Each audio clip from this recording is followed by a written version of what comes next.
जो ये crystal structure तो हम बोलें सॉलिड स्टेट है ना, दोनों सेम ही है। लेक्चर नंबर 9 है।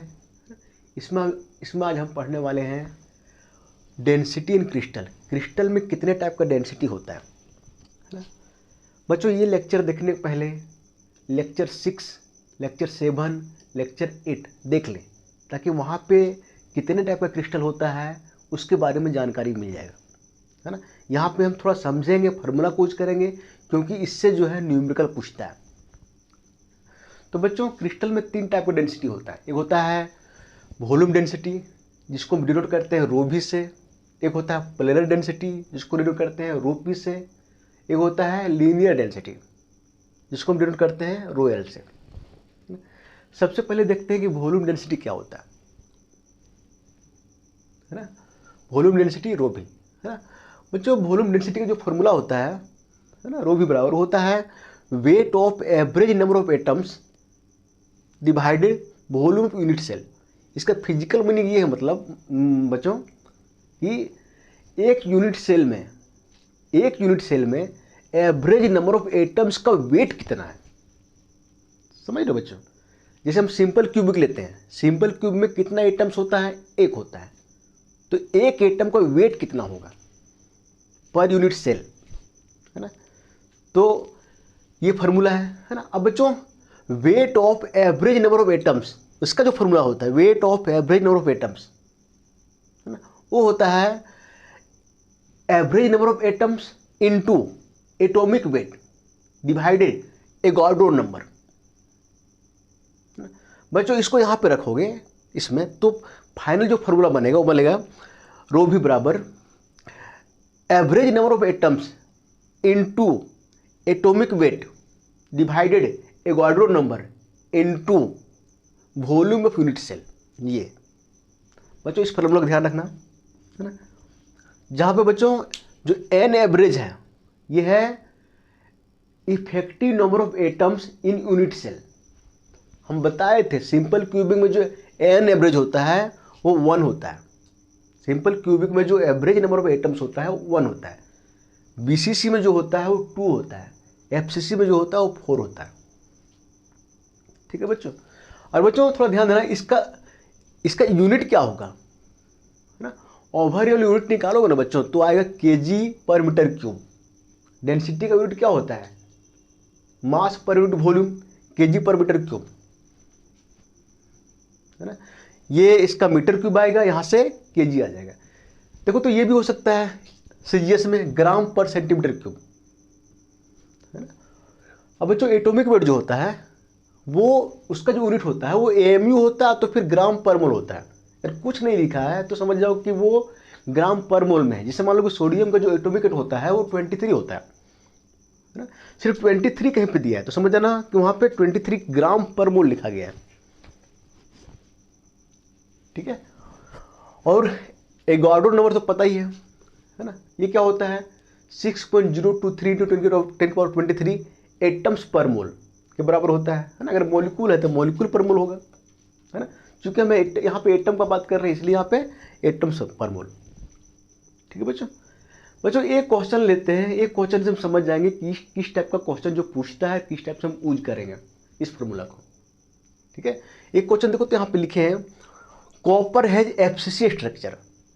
कॉपर एक मेटल है जिसका स्ट्रक्चर जो है एफसीसी है। तो बच्चों ध्यान रखना कि बहुत बार यहाँ पे एफसीसी अभी लिख दिया है, बहुत बार नहीं लिखता। तो कॉपर क्या होता है ये ध्यान में होना चाहिए। यहाँ पे तो लिख दिया है एफसीसी है, लेकिन हर बार लिखा नहीं रहेगा। तो बच्चों ये लाइन पढ़ने के तुरंत बाद दिमाग में ये आना चाहिए कि एफसीसी का जो एन एवरेज होता है, एफसीसी में जो एवरेज नंबर ऑफ एटम्स होते हैं कितने होते हैं, 4, है ना। हम पहले निकाले हैं लेक्चर 8 में, वहां पे भी जाके देख सकते हो, है ना। अब देखो तो its atomic radius is 1.28 angstrom. Copper का जो एटॉमिक रेडियस है वो दिया है 1.28 एंगस्ट्रॉम। अब देखो बच्चों एन एटॉमिक मास इज 63.5। आगे कुछ लिखा है, नहीं लिखा। इसका मतलब ये समझ आना है कि यहाँ पे ग्राम समझ जाना, यहाँ पे ग्राम पर मोल में लिखा है, यहाँ पे ग्राम पर मोल, ठीक है।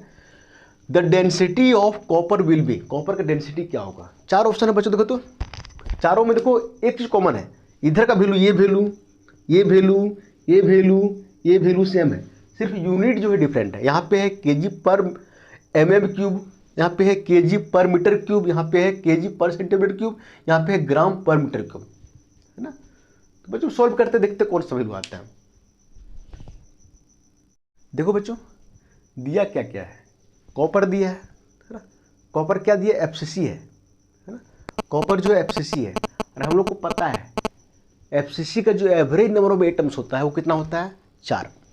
तो एन एवरेज जो हो गया वो 4, ठीक है। बच्चों एटॉमिक रेडियस दिया है किसका, कॉपर का, तो R बराबर 1.28 एंगस्ट्रॉम दिया है ना। इसको मीटर में चेंज करो, 1.28 इंटू 1 एंगस्ट्रॉम बराबर कितना होता है, 10 मीटर, है ना। इसको एक काम को सेंटीमीटर में चेंज कर दो, है ना। तो 1 मीटर जो हो कितने सेंटीमीटर के बराबर होता है, 10⁻² सेंटीमीटर। तो यहाँ पे 10⁻² रखोगे तो 10 में 2 घट जाएगा, है ना, तो 8 आएगा। तो यहाँ पे फाइनली जो आएगा 1.28 इंटू 10⁻⁻8 सेंटीमीटर, है ना। ये आगे रेडियस R, है ना। एटॉमिक वेट क्या है बच्चों, देखो तो 63.5, है ना। आगे कुछ लिखा है क्या, कुछ अगर ना लिखा हो तो समझ जाना है कि वो यूनिट जो है वो ग्राम पर मोल में है, ठीक है। अब बच्चों एफसीसी क्या होता है, क्यूब होता है ना, जिसका हम साइड ये लेके चले थे ना पहले लेक्चर में। तो क्यूब का वॉल्यूम क्या होता है, 1 क्यूब, वॉल्यूम में यूनिट सेल 1 क्यूब, है ना। तो ये क्या होता है, ये होता है क्यूब का लेंथ, ब्रेथ, हाइट सब सेम होता है ना। तो देखो तो, लेकिन हम लोग कैसे निकालेंगे इसको, हम लोग को एक चीज पता है, relation between radius, atomic radius and side of cube, R और A के बीच रिलेशन पता है, कहाँ पे, एफसीसी में पता है। रिलेशन ये आया था, R बराबर A√2/4, ये आया था। यहाँ से अगर ये निकालोगे तो आ जाएगा 4R/√2, ठीक है बच्चों। देखो सब कुछ आ चुका है, ठीक है। फार्मूला पुट कर दो, फार्मूला पुट कर दो, क्या होता है फार्मूला, एन एवरेज, है ना, कितना है 4 एटम, इनटू एटॉमिक वेट कितना है 63.5 ग्राम पर मोल, है ना, डिवाइडेड एवोगाड्रो नंबर कितना होता है 6.023 × 10⁻23 atom per mole, into volume of unit cell क्या निकाले 4R/√2, 4R/√2, है ना।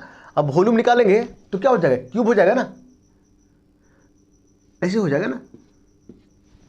यहाँ पे क्या होगा 4R/√2 सेंटीमीटर क्यूब, है ना।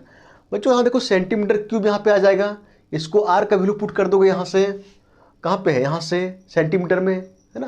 देखो एटम एटम कट जाएगा, मोल पर मोल कट जाएगा, बचेगा ग्राम, है ना, पर सेंटीमीटर क्यूब। बच्चों इसको 4 इंटू 63.5 6.023 इंटू 10⁻23 4/√2 यहाँ पे R का वैल्यू पुट करोगे, है ना। तो बच्चों सॉल्व करके देख लेना, जो आएगा वो समथिंग जो है आंसर ये मैच करता है केजी पर मीटर क्यूब, देख लेना, ठीक है। ये कैलकुलेटर से करना, है ना, कुछ ना कुछ। हाँ ध्यान देना, यूनिट क्या आएगा वो देख लो, यूनिट जो आएगा वो आएगा एटम एटम कट गया, ठीक है, और ग्राम जो है रहेगा, पर मोल कट गया, है ना। यहाँ पे सेंटीमीटर है, क्यूब हो जाएगा ना, तो यूनिट जो आएगा ग्राम पर सेंटीमीटर क्यूब आएगा, है ना। बच्चों ग्राम पर सेंटीमीटर कहीं पे है, नहीं है, नहीं है, है ना। तो एक काम करोगे, ग्राम को केजी में कन्वर्ट कर दोगे, ठीक है, और सेंटीमीटर को मीटर में चेंज कर दोगे, तो देखना ये वाला मैच कर जाता है शायद तक, है ना। केजी में कन्वर्ट करोगे और इसको मीटर में, तो ये शायद तक मैच कर जाता है, देख लेना। But I am not sure, क्योंकि हम इसको सॉल्व नहीं किया, आगे सॉल्व ही नहीं किए हैं, ठीक है, लेकिन आंसर कोई ना कोई मैच कर जाएगा, ठीक है। चलो ठीक है।